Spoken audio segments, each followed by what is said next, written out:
Good morning, student. Today we will start unit 3 magnetic effect of electric current.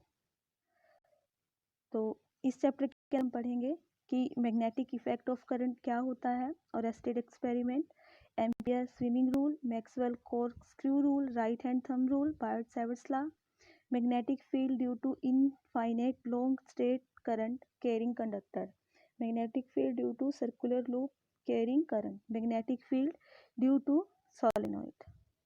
तो सबसे पहले हमारे पास मैग्नेटिक इफेक्ट ऑफ करंट क्या होता है। मैग्नेटिक इफेक्ट ऑफ करंट, जैसे कि हम लोगों ने पहले बात की थी कि जो मैग्नेटिक इफेक्ट है और जो करंट है, ये दोनों ही टर्म्स क्या हैं, आपस में एक दूसरे से रिलेटेड हैं। जहाँ पे करंट होगा वहाँ पे क्या होगा, मैग्नेटिक फील्ड होगा, और जहाँ पे मैग्नेटिक फील्ड होगा वहीं पे क्या होगा, इलेक्ट्रिक करंट भी होगा। क्लियर। तो मैग्नेटिक इफेक्ट क्या है, देखो यहाँ पे, ठीक है। जब हम क्या करते हैं, हमारे पास कोई एक स्ट्रेट कंडक्टर है ना, हम एक वायर है हमारे पास, स्ट्रेट वायर है, उसके अंदर से जब हम क्या करते हैं, करंट को पास करवाते हैं, तो उसके पास क्या हो जाता है, मैग्नेटिक इफेक्ट अपने आप प्रोड्यूस हो जाता है। तो इसको हम क्या बोलते हैं, मैग्नेटिक इफेक्ट बोलते हैं।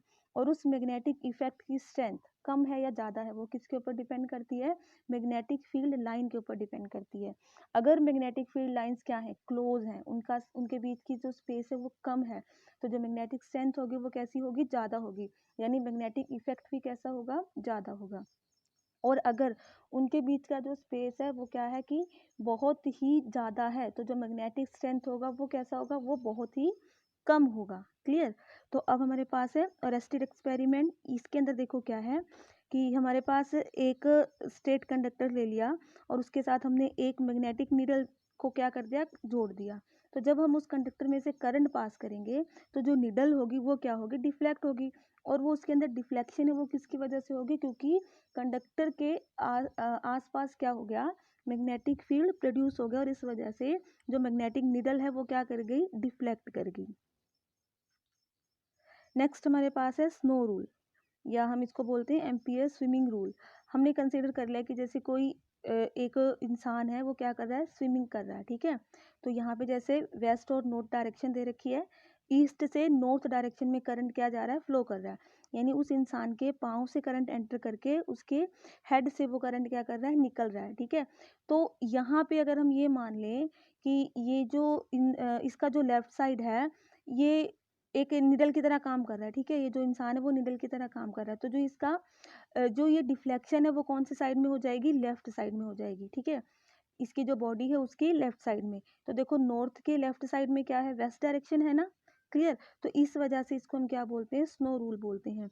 तो इसके अंदर देखो क्या, imagine a man who swim in the direction of the current from south to north facing the magnetic needle keep under him such that current enter his feet, then the north pole of the needle will deflect toward the his left hand, that is the towards west। तो इसी वजह से हम इसको क्या बोलते हैं, snow rule बोलते हैं, south north of west direction.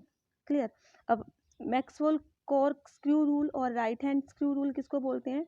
For example हमारे पास जो हमारा राइट हैंड है, ठीक है, थंब है ऊपर, तो ये जो थंब है वो करंट की डायरेक्शन को शो करता है। अगर कोई स्ट्रेट कंडक्टर है और उसके अंदर जो करंट है वो अपवर्ड डायरेक्शन में फ्लो कर रहा है, ठीक है, तो जो हमारी कर्ल्ड फिंगर है ये वाली, ये फिंगर किसको शो कर रही है, मैग्नेटिक फील्ड की डायरेक्शन को शो कर रही है। क्लियर। तो मैक्सवेल कॉर्कस्क्रू रूल और राइट हैंड स्क्रू रूल दोनों ही क्या है, सेम है। इसका मतलब क्या है कि जो हमारा राइट हैंड है, राइट हैंड का जो थंब है वो हमारे पास क्या है, एक स्ट्रेट कंडक्टर की तरह काम कर रहा है और करंट अपवर्ड डायरेक्शन में फ्लो कर रहा है। तो जो मैग्नेटिक फील्ड की डायरेक्शन होगी वो कौन सी होगी, जो हमारी कर्ल फिंगर है वो किसकी डायरेक्शन होगी, मैग्नेटिक फील्ड की डायरेक्शन होगी। अब हमारे पास right hand thumb rule, same वही रूल है कि हमारे पास एक कंडक्टर है और उस कंडक्टर में से क्या करंट फ्लो कर रहा है, ठीक है। तो यहाँ पे जो थंब की डायरेक्शन है वो करंट को बता रहा है और जो कर्ल फिंगर है वो मैग्नेटिक लाइंस को क्या कर रहा है, यहाँ पे शो कर रहा है। क्लियर। तो अब हमारे पास है बायोट-सैवर्ट्स लॉ। अब बायोट-सैवर्ट्स लॉ क्या होता है, हमारे पास एक कंडक्टर हो गया, ठीक है, और उस कंडक्टर के आसपास कितना मैग्नेटिक फील्ड है हम लोग वो कैलकुलेट करेंगे। तो मैग्नेटिक फील्ड को हम क्या कर रहे हैं, डीबी से रिप्रेजेंट कर रहे हैं। हमने यहाँ पे डीबी क्यों लिया, क्योंकि हमारे पास हम स्मॉल मैग्नेटिक फील्ड को क्या करेंगे, कैलकुलेट करेंगे। स्मॉल के लिए हमने हमेशा डीबी लेना होगा।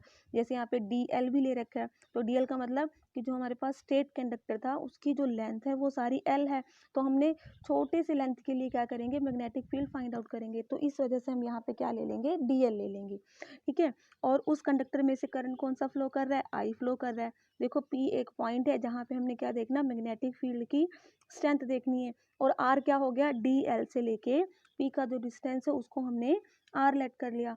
तो देखो डी बी जो है वो डायरेक्टली प्रोपोर्शनल किसके, करंट के, और d B again directly proportional d l के, d B directly proportional to sine theta, and d B is inversely proportional to distance of the small area element and the point where we can calculate the magnetic field.